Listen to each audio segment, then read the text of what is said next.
ஓம் ஸ்ரீராம ராம ராமேதி ரமே ராமே மனோரமே சகசிரநாம தத்துல்யம் ஸ்ரீராம நாம வராணனே. உலகம் யாவையும் தாமுழா வாக்கலும் நிலைபெறுத்தலும் நீக்கலும் நீங்களா அழகிலா விளையாட்டுடையார் அவர் தலைவர் அன்னவர் கேசரன் நாங்களே. எத்திர எத்திர ரகுநாத கீர்த்தனம் தத்திர தத்திர கிருத்தமாஸ்தகாஞ்சலிம் வாஷ்பவாரி பரிபூர்ணலோச்சனம் மாருதிம் நமது ராட்சசாந்தகம். அஞ்சிலே ஒன்று பெற்றான் அஞ்சிலே ஒன்றை தாவி அஞ்சிலே ஒன்று ஆறாக ஆரியர்க்காக ஏகி அஞ்சிலே ஒன்று பெற்ற அணங்கை கண்டு அயலாரூரில் அஞ்சிலே ஒன்றை வைத்தான் அவன் எம்மை அழித்துக் காப்பான். இன்னைக்கு நம்ம கம்பராமாயணத்துல பாலகாண்டத்துல தாடகை வதை படலத்துல 34வது பாடல் பார்க்க போறோம். கடக்கரும் வலத்து எனது காவல் இது யாவும் கெட கருவறுத்தனன் இனி சுவை கிடக்கும் விடக்கரிது எனக் கருதியோ விதிகொடு உந்த படக் கருதியோ பகர்மின் வந்த பரிசு என்றே. இதான் பாட்டு. இப்ப பதம் பிரிச்சு பொருள் பார்க்கலாம். கடக்க அரும் வலத்து எனது காவல் இது, வெல்லுதற்கு அறிய வலிமை உடைய என்னுடைய ஆட்சிக்கு உட்பட்டது இது. யாவும் கெட கரு அறுத்தனன் இங்குள்ள எல்லாம் கெடும்படி கரு அறுத்து விட்டேன். இனி சுவை கிடக்கும் விடக்கரிது எனக் கருதியோ இனிமேல் எனக்கு சுவைமிக்க ஊன் கிடைப்பது அரியது என்று எண்ணியோ அல்லது விதி கொடு முந்த படக்கருதியோ விதி தனது வலிமை கொண்டு தள்ள நீங்கள் அழிந்து போக நினைத்தோ வந்த பரிசு பகர்மின் என்றே. இங்கு வந்த தன்மையை சொல்லுங்கள் என சொல்லி. இப்ப நம்ம இந்த பாட்டுல இருக்கக்கூடிய நயங்களை பார்க்கலாம். அதாவது போன பாட்டுல ஆர்த்து அவரை நோக்கி நகை செய்து எவரும் அஞ்ச கூர்த்த நுதிமுத்தலை அயில் கொடிய கூற்றை பார்த்து எயிறு தின்று பகுவாய் முழை திறந்து ஓர் வார்த்தை உரை செய்தனள் இடிக்கும் மழை என்னாள் அப்படின்னு தானே பார்த்தோம். அதனால இங்க இந்த பாட்டை கொண்டு கூட்டு படிக்கணும்னா போன பாட்டோட சேர்த்து பகர்மின் வந்த பரிசு என்றே ஓர் வார்த்தை உரை செய்தனள் அப்படின்னு தான் படிக்கணும். ஏன்னா இந்த பாட்டுல கடக்க அரும் அப்படிங்கிறது கடப்பதற்கே அரிதாக, இவளை தாண்டி தாடகையை தாண்டி ஜெயிச்சு யாரும் அந்த பகுதியை தாண்டி போனதே இல்லை. அதனால கடக்க அரும் அப்படின்னு சொல்லலாம். கடக்கரும் அப்படின்னு சில இடங்கள்ல அந்த அகரம் தொக்கி சில பதிப்புகள்ல கடக்கரும் அப்படின்னு இருக்கு. கடக்கரும்னாலும் சரி கடக்க அரும்னு பிரிச்சு சொன்னாலும் சரி அது பொருள் ஒன்றுதான். அதாவது அவளை ஜெயிக்க முடியாது அப்படிங்கிற பொருள் தான். அதே மாதிரி இதுல வலத்து எனது காவல் இது அப்படின்னு வர்ற இடத்துல வலத்து அப்படிங்கிறது வலம் கூட்டல் அத்து கூட்டல் அது சேர்ந்ததுதான் வலத்து அப்படின்னு வந்திருக்கு. அது ஒரு பெயரச்சம். ஏன்னா வலத்த காவல் அப்படின்னு தான் நம்ம பொருள் கொள்ளணும். வலம்னா ரொம்ப வலிமையான காவல் அப்படின்னு. காவல்ங்கிறது தொழிற்பெயர். அது நம்ம ஏற்கனவே பார்த்திருக்கோம். முதநிலை தொழிற்பெயர், முதநிலை திரிந்த தொழிற்பெயர், விகுதி குன்றிய தொழிற்பெயர், விகுதி குன்றாத தொழிற்பெயர் அப்படின்னு நிறைய இருக்குல்ல. அதுல முதல்நிலை தொழிற்பெயர்னா இசைவது இசை, மொழிவது மொழி, வாழ்த்துவது வாழ்த்து, அடிப்பது அடி. அந்த மாதிரி இங்க காப்பது காவல் அப்படிங்கிறதுனால அது தொழிற்பெயர். இங்க வலத்து காவல் அப்படிங்கிறதுனால அது பெயரச்சம். அதை தொடர்ந்து ஒரு எஞ்சி நிற்கும் பெயர் சொல் பின் தொடர்ந்து வருது இல்ல, அதனால அதை பெயரச்சம்னு நம்ம சொல்றோம். கருவறுத்தல் இங்க என்ன தாடகை என்ன சொல்றா, யாவும் கெட கருவறுத்தனன் அப்படின்னு சொல்றா. நான் ஏற்கனவே எல்லாத்தையுமே இங்க நான் இளமையிலேயே நான் அழித்து விட்டேன் அப்படிங்கிற பொருள், சின்னதா இருக்கும் போதே நான் எல்லாத்தையும் நாசம் பண்ணிட்டேன் அப்படிங்கிற பொருள் தோன்றதுக்கு தான் இங்க கருவறுத்தனன் அப்படின்னு கம்பர் சொல்ல வர்றாரு. சுவை கிடக்கும் விடக்கரிது எனக் கருதியோ அப்படின்னா நான் ஏற்கனவே எல்லாத்தையும் இங்க இருக்கிறத பூரா அழிச்சிட்டேன், அதனால இனிமே எனக்கு மாமிசம், ஏன்னா விடக்குன்னா மாமிசம்னு அர்த்தம். அதாவது மாமிசம் இறைச்சி அப்படின்னு மட்டும் இது அர்த்தம் பண்ணக்கூடாது.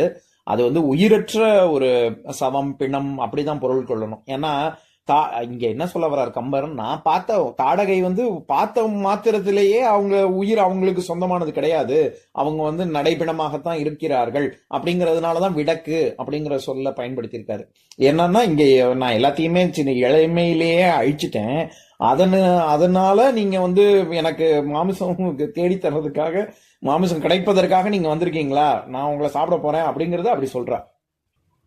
அல்லது விதி கொடு உந்த படக்கருதியோ அப்படின்ற இடத்துல விதி கொண்டு உந்த அப்படின்னு, விதி உங்களை என்கிட்ட அழிவை நோக்கி என் பக்கம் திருப்பி செலுத்தி இருக்கிறதா அப்படின்னு கேட்க வர. கொண்டு அப்படிங்கிறது இடை குறைந்து கொடு அப்படின்னு வந்திருக்கு. அதனால விதி கொடு உந்த படக்கருதிய, படுதல் அப்படின்னாலே அழிதல்னு அர்த்தம். நம்ம கூட சொல்லுவோம்ல இவங்களுக்கெல்லாம் பட்டாதான் தெரியும் அப்படின்னு. அந்த பட்டாதான் அப்படிங்கிறது எக்ஸ்பீரியன்ஸ்னு அர்த்தம் இல்ல, அது நல்ல என்ன பாடுபடுத்தினா அப்படின்னு சொல்றோம்ல, அது எல்லாமே அழிவு, படுதல்னா அழிதல்ங்கிற ஒரு பொருளும் இருக்கு. இந்த இடத்துல விதி கொடு உந்த படக்கருதியோன்னா நீங்க எல்லாம் இறப்பதற்காக தான் இங்க வந்திருக்கீங்களா, பகர்மின் அப்படின்னு சொல்றாங்க. அந்த பகர் மின் அப்படிங்க மின்னு ஒரு விகுதி சேர்ந்தாலே அது ஏவல் பன்மையை குறிக்கும். ஏன்னா விஸ்வாமித்திரர், ராம, லக்ஷ்மணர்கள் 3 பேரையும் பார்த்து தானே தாடகை இந்த கேள்வியை கேட்கிறா. பகர்மின் அப்படின்னா சொல்லுங்கள் அப்படின்னு கட்டளை இடுகிறாள். அதே மாதிரி வந்த பரிசு என்றே அப்படின்னா நீங்க இந்த வந்த தன்மை எதற்காக இங்க வந்தீர்கள் அப்படின்னு வந்த தன்மையை சொல்லுங்கள். பரிசுன தன்மைன்னு பொருள். அதுவும் நம்ம ஏற்கனவே இந்த பல பாடல்கள்ல பார்த்திருக்கோம் முன்னாடி. குறிப்பாக ரொம்ப சமீபத்திய உதாரணம் 366வது பாடல். அதை படிக்கிறேன் கேளுங்க.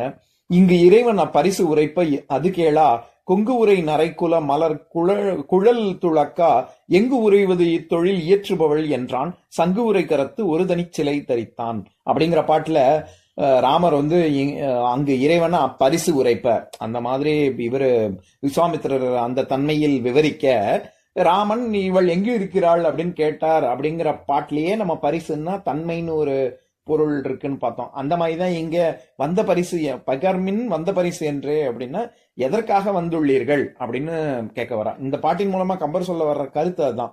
அதாவது யாராலையுமே என்னைய ஜெயிக்க முடியாது. இது தாடகை சொல்றா. யாராலையுமே என்னை ஜெயிக்க முடியாது. இந்த பகுதியே என்னுடைய காவலுக்கு உட்பட்டது. இங்க எல்லாமே அழியும்படி நான் கருவறுத்து விட்டேன். இனிமே இங்க அழிக்கிறதுக்கு ஒன்றும் இல்லை. எனக்கு சாப்பிடுறதுக்காக, எனக்கு மாமிசம் கிடைக்கணுங்கிறதுக்காக தான் நீங்க வந்திருக்கீங்களா, அல்லது இப்போ நீங்க விதி உங்களை இப்படி அழிவை நோக்கி செலுத்தி நீங்க என் வசம் வந்திருக்கீங்களா அப்படின்னு தாடகை கேட்பதாக கம்பர் சொல்றார். இப்ப நான் பாட்டை இன்னொரு தடவை படிக்க கேளுங்க. கடக்காரும் வலத்து எனது காவல் இது, யாவும் கெட கருவறுத்தனன், இனி சுவை கிடக்கும் விடக்கரிது எனக் கருதியோ, விதிகுடு உந்தபடக் கருதியோ, பகர்மின் வந்த பரிசு என்றே. இன்னொரு நாள் இன்னொரு பாட்டு பார்க்கலாம். ஓம் சாந்தாகாரம் புஜகசயனம் பத்மநாபம் சுரேஷம் விஸ்வாதாரம் ககனசத்ருசம் மேகவர்ணம் சுபாங்கம் லக்ஷ்மீகாந்தம் கமலநயனம் யோகி ஹிருத்யானகம்யம் வந்தே விஷ்ணும் பவபயஹரம் சர்வலோகைகநாதம். உம்பரோடு இம்பர்காரும் உலகம் ஓர் ஏழும் ஏழும் எம்பெருமான் என்று ஏத்தி இறைஞ்சி நின்று ஏவல் செய்ய தம்பியரோடும் தானும் தருமமும் தரணி காத்தான் அம்பரத்து அனந்தர் நீங்கி அயோத்தியில் வந்த வள்ளல். ஓம் பூர்ணமதః பூர்ணமிதம் பூர்ணாத் பூர்ணமுதஸ்யதே பூர்ணஸ்ய பூர்ணமாதாய பூர்ணமேவாவசிஷ்யதே. ஓம் சாந்தி சாந்தி சாந்திः. ஓம் சர்வேஷாம் ஸ்வஸ்திர்பவது சர்வேஷாம் சாந்திர்பவது சர்வேஷாம் பூர்ணம் பவது சர்வேஷாம் மங்களம் பவது. ஓம் சாந்தி சாந்தி சாந்திः. ஓம் சர்வே பவந்து சுகினः சர்வே சந்து நிராமயாः சர்வே பத்ராணி பஷ்யந்து மா கஷ்சித் துக்கபாக் பவேத். ஓம் சாந்தி சாந்தி சாந்திः.